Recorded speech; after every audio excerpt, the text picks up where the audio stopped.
Hi guys, welcome back to Swathra kitchen. ఇవాళ మన recipe పుల్లగూర. మామిడికాయల season వచ్చేసింది కాబట్టి గోంగూర, తోటకూర, మామిడికాయ వేసి పుల్లగూర వండితే భలే టేస్టీగా చాలా బాగుంటుంది. వేళ్ళు కూడా నాకేసేంత రుచిగా ఉంటుంది. సో ముందుగా తోటకూరని, గోంగూరని, మామిడికాయని తీసుకోండి.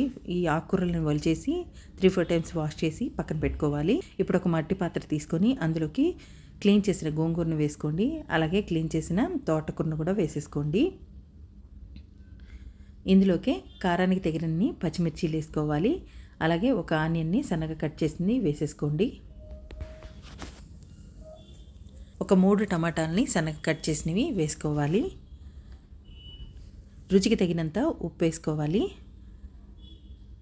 మామిడికాయని తొక్క తీసేసి ముక్కలుగా కట్ చేసేసి వేసేసుకోండి. అలాగే 1/2 టేబుల్ స్పూన్ పసుపు, 1.5 కప్పు వాటర్ వేసుకోవాలి.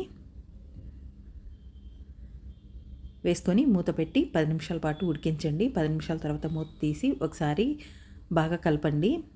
పైన ఉండే ముక్కలన్నీ కిందకి వెళ్ళేలాగా బాగా కలిపేసి మూత పెట్టుకొని ఆకుకూర ఉడికేదాకా ఉడికించుకోవాలి. మధ్య మధ్యలో మూత తీస్తూ కలుపుతూ ఉడికించుకోండి.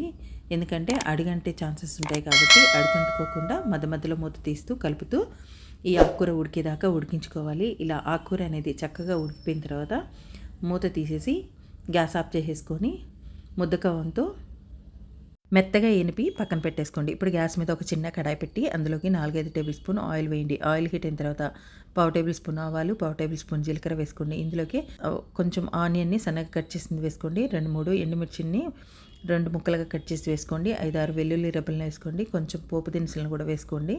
వేసి 2 నిమిషాల పాటు కలుపుతూ ఫ్రై చేసుకున్న తర్వాత ఇందులోకి ఒక రెమ్మ కరివేపాకును కూడా వేసి ఒక్కసారి కలిపి గ్యాస్ ఆఫ్ చేసేసుకోండి. ఈ పోపుని ఇప్పుడు పుల్లగూరలోకి వేసి కలిపేసుకోవాలి. కలిపేసిన తర్వాత గ్యాస్ ఆన్ చేసేసి ఒక 2 నిమిషాల పాటు కలుపుతూ ఉడికించుకోండి.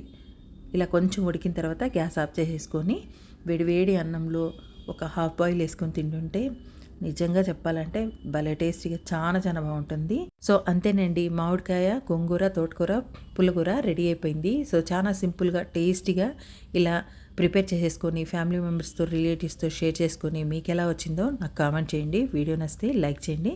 Thanks for watching.